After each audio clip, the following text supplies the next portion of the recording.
faedah yang keempat, faedah yang keempat diterangkan di sini, amma tartibu bainal madmadati wal istinsyaqi, adapun tentang urutan antara madmadah berkumur wal istinsyaq dan istinsyaq menghirup air ke dalam hidung dan diikuti dengan istinsar yang mengeluarkannya, itu sudah kita bahas.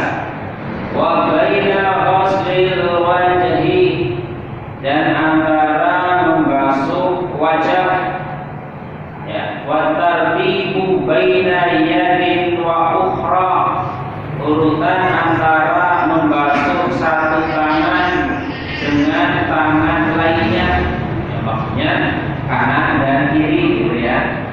Au baina rijlin wa ukhra, atau antara membasuh satu kaki dengan kaki yang lainnya, maksudnya kaki yang kanan dan kaki yang kiri.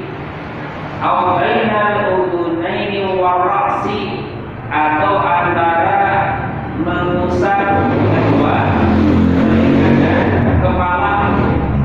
Wal ijma'u ala annahu sunnatun la wajibun, maka hal ini merupakan ijma', hukumnya adalah sunnah bukan wajib. Kenapa? Di annaha bimanzilati abdin wahid, karena itu semua kedudukannya seperti satu anggota tubuh. Ya, contoh tangan, ini kan satu anggota tubuh, namanya tangan, ya, namanya tangan. Ini tartibnya ya dari sisi, ya, kita selesaikan dulu, nanti kita contohkan. Illa anna tartimal yamin afdal dalam rapatnya. Dalam hal ini adalah mendahulukan yang kanan, hukumnya afdal, lebih utama, sebagaimana penjelasan yang sudah lewat. Contoh kanan, dari sisi lebih utama jelas, yaitu dahulukan yang kanan, sebagaimana dulu kita di sini ya ada ini hadis 51 itu. Nah, hadis 51 ya, kebetulan di mana hadisnya ya, bisa dilihat itu. Atau hadis 50, hadis 51. Ya, kalau bicara mana yang lebih afdal, maka yang afdal itu dahulukan yang kanan, selesai kanan dibasuh 3 kali selesai, baru kiri. Ini hukumnya afdal. Akan tetapi para ulama menjelaskan nggak sampai kepada hukum wajib. Kalau wajib harus kanan baru kiri, itu harus kalau sifatnya wajib, tapi sifatnya afdal, lebih utama, ya, sehingga disebutkan ini hukumnya sunnah. Maksudnya gini, seandainya ya ada orang basuh kanan ketika wudu, kiri dulu baru kanan, dari sisi sah atau sah, wudunya sah. Cuma sayangnya apa? Loh, sunnahnya itu kanan, kok dia malah kiri. Lebih utama kanan, malah dia milih kiri. Gambarannya kita ditawari 2 makanan, satu enak, satu gak enak. Ya, kalau kita manusiawinya pilih yang mana? Yang enak ya kan? Wah, saya pilih yang gak enak saja, kan gak ada kan? Ya, sama dengan ini. Ini lebih utama adalah sesuatu yang pahalanya lebih besar. Kok pilih yang lebih ringan, meskipun hukumnya adalah boleh, karena mendahulukan yang kanan hukumnya sunnah bukan wajib. Beda dengan urutan, ya, beda ya. Kita sedang bicara urutan. Kalau urutan itu wajib, ya, nggak boleh bolak-balik.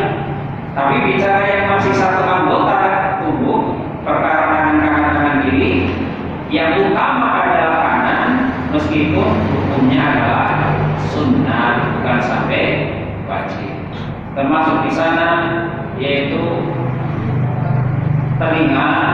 Ini kan bagian dari kepala, gitu kan? Ya, seandainya urutannya kan membasuhnya, mengusapnya dari depan ke belakang, kembali ke depan, dimasukkan. Seandainya ada orang yang ketika usap kepala, telinga dulu baru kepalanya, hukumnya sah atau enggak? Sah atau enggak? Sah, karena ini yang ini ya hukumnya sunnah. Jadi perlu dibedakan ya. Kita sedang bicara urutan. Kalau urutan itu hukumnya wajib, tapi tentang masalah yang masih satu anggota itu, masalah kaki misalnya, yang utama kanan dulu, selesai baru kiri.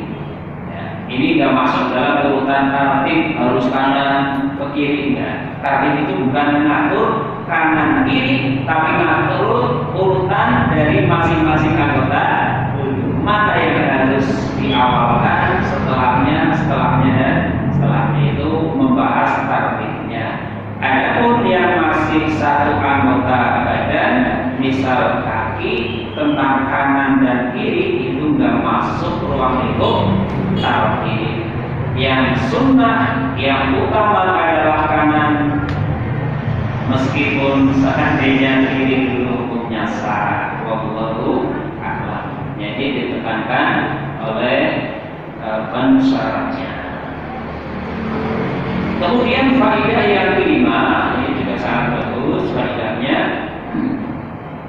Yang kelima, al-haditsu jaa fi riwayatin bil amri bil bada'a wa fi riwayatin ukhra bil ikhbari 'anil fi'li bil bada'a.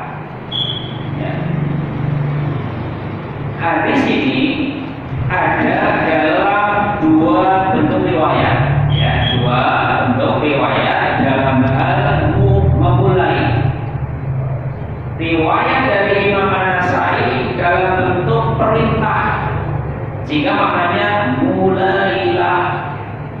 Sedangkan riwayat Imam Muslim dalam bentuk khobar atau berita, sehingga maknanya memulai. Bisa dibedakan ya, perintah dan berita. Contoh gini, pulanglah berarti perintah, tapi kalau telah pulang berarti berita. Gitu. Lagi misal, makanlah berarti perintah, kalau telah makan berarti berita. Ya, di sini dalam dua bentuk, satu dalam bentuk perintah, mulailah, satu dalam bentuk informasi atau berita, yaitu maknanya memulai. Ada faidah fajtama'a fihi sunnatan, maka terkumpul di dalam masalah ini ada dua sunnah. Ya. Di sini ada dua sunnah. Terdapat perintah dari Rasulullah dan praktek yang dilakukan oleh beliau. Jadi sunnah pertama amruhu sallallahu alaihi wasallam, dan sunnah kedua fi'luhu sallallahu alaihi wasallam. Berarti dalam hal memulai di situ ada perintah dari Nabi. Ya, Nabi memerintah agar memulai sesuai dengan apa yang Allah memulainya. Dan yang kedua fi'luhu, Nabi mencontohkan, gitu. Nabi nyuruh sekaligus mencontohkan, berarti sangat kuat ya. Sudah nyuruh kemudian mencontohkan. Yang namanya sunnah ada dari sisi kita mengikuti apa yang diperintahkan oleh Nabi, ada dari sisi kita mengikuti apa yang dipraktekkan oleh Nabi. Dalam hal ini dua-duanya ada, perintahnya ada, contoh langsungnya juga ada.